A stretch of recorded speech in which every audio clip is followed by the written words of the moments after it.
Hi, I'm John Hornick. Welcome to my Italian Faves and Sauces to Die For series. This lesson is Rustic Roasted Tomato Sauce. I made this sauce to pair with some ravioli I made with leftover pulled smoked chicken. The texture and flavor of the sauce stands up to the smokiness of the chicken without overpowering it, and the chicken doesn't get lost in the sauce.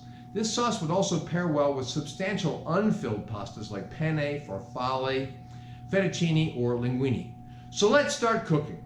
All right, now we're going to seed the tomatoes. The description calls for tomatoes that have been skinned, and I covered that in several of my lessons, but in case you missed it, what you do is take a pot of boiling water, cut the tomato shallowly along the bottom, not the root end, the other end. Cut it shallowly in an X, and then plunge these into the boiling water for 30 to 45 seconds. Take them out, and the skins will peel right off. Okay, now what we're going to do now is we're going to try quartering may be enough, right? So what we're going to do is cut off the root, and then we're going to remove the seeds. Now when I say quartering may be enough, that's because usually if you quarter them, you can get to all of the seeds. And there's two ways to do it. You can either do it with your fingers, or you can do it with a spoon. I think a spoon works pretty well. I try to keep as much of the tomato as possible. Some people will remove the seeds by taking the tomato and just squeezing it, and squeezing out all the liquid and all of the seeds, and then just cleaning it up a little bit. I don't like to do it that way. I think you lose a lot of juice that you don't need to lose that way.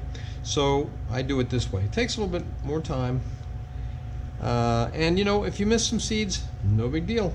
Some people, you know, will leave the seeds in. I like to take the seeds out. So what I'm going to do is I'm going to remove the seeds like this from all of the tomatoes that we're going to roast. All right, now we're going to toss the tomatoes in some olive oil. How much olive oil? Enough to kind of give them a coating, all right? And then we're going to add some kosher salt. How much? Tend to under salt, because you can always add more later. It's hard to take it away. And then we're going to add some freshly ground black pepper, and then we're going to toss them. All right, now we're going to put our tomatoes onto a sheet pan. I have the sheet pan lined with a Silpat mat. Of course, you don't have to do that. You can line it with foil if you like. If you watch a lot of my videos, you know I don't use a lot of foil. I like to keep my carbon footprint down. And what I would do if I weren't using the Silpat is I would just oil the pan, and then I'd clean it afterward. All right, so we're going to put all the tomatoes onto the sheet pan. It's actually a half sheet pan. And then we're going to put these into the oven at 350 degrees. Could be hotter if you want, 350 to 400. We're going to put them in there until we start to get some nice color to them, okay? And depending on how much you have and how close they are together, you might get more liquid first before you start to get any brown. So we're just going to let these go in the oven. We're going to check them from time to time until they look beautiful, and then we're going to stop. Okay, now we have our mirepoix, which is onions, carrots, and celery in the pan here, in the pot. I already added a little olive oil. I just added a little bit more. I'm going to put that on medium heat. We're going to let these sweat, all right? Stir them up so they all get coated. And some people will season the mirepoix at this point. I don't usually. I usually season whatever's going into it, which in this case will be the tomatoes. All right? So we want to let that sweat. And sweating means you sweat out all the moisture.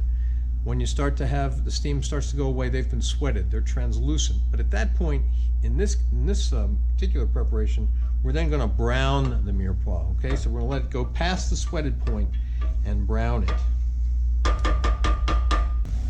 Okay, our mirepoix is translucent. Okay, that's what we would do in most cases when we don't want to brown it. You can see that the vegetables, especially the celery and the onion, they're translucent, and we're not getting any more steam. So this is where I would stop if I didn't want to brown mirepoix. Actually, since we're making an Italian sauce, it's called sofrito, not mirepoix. Okay, so we're just going to let this brown.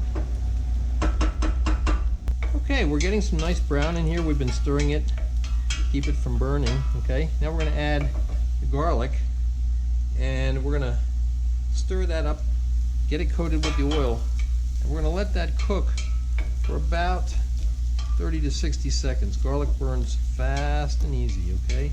So we want to get it sweated, just starting to brown a little bit, and then we're going to deglaze. Okay, it's been probably about 45 seconds. We're going to now deglaze. We're going to add some white wine. How much white wine? Well, I had about half a cup, so that's how much I used. You could use a little more, a little less. But what we're going to do now is let this reduce until it's just wet or almost dry. Okay, our sofrito is just wet or almost dry. That means that most of the wine has evaporated, okay? And your sofrito is just wet, all right? Now we're going to turn off the heat and transfer this to the food processor. All right, now we've put the sofrito into the food processor. Why did we do that? We did it because after the tomatoes are roasted, we're gonna be chopping them until they're not liquefied. They're kind of rustically chopped, okay? And that's why we call this a rustic roasted tomato sauce. But the sofrito, I don't want that to stand out in the sauce. We want it to disappear into the sauce, okay? So what we're gonna do is we're gonna process this sofrito, and it doesn't have to be like it's pureed, but just until it's pretty smooth.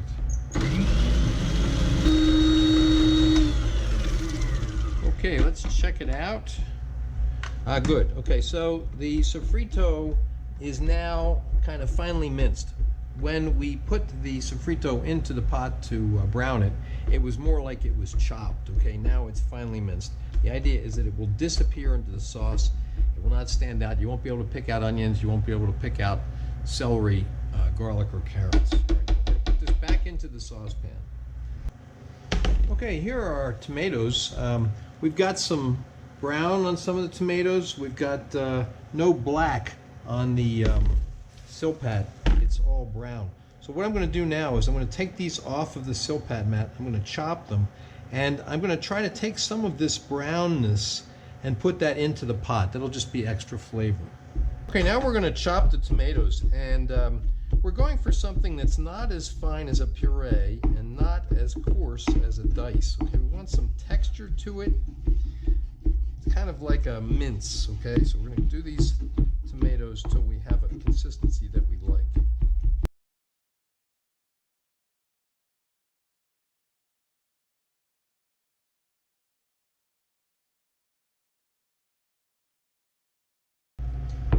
Okay, I like this consistency. There's still some little pieces in there, but I'd say this is good. So we're going to put this now into our pot, and I'm going to try to get as much of the residual tomato off of this board as I can, okay? It's just flavor. I don't want to lose that flavor, right? I'm going to add that to the pot, okay?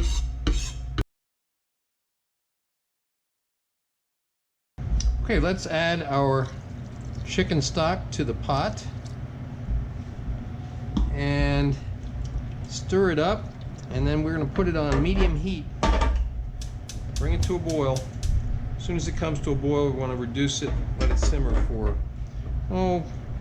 15 to 30 minutes, but we don't want to reduce it, okay? So we want the heat, after it comes to a boil, we want the heat to be low enough that we don't lose any volume. Okay, our sauce is just coming to a boil, so we're going to reduce the heat, and I'm going to partially cover it because I don't want any of the volume to escape in the form of steam, okay? So, partially cover it. I'm going to put it down on a simmer, so lower heat. I'm going to keep an eye on the heat so that it's actually simmering and not still boiling, because when you put the lid back on, it's going to get hotter in there. It could come to a boil more easily. So we're going to let this simmer for 15 to 30 minutes.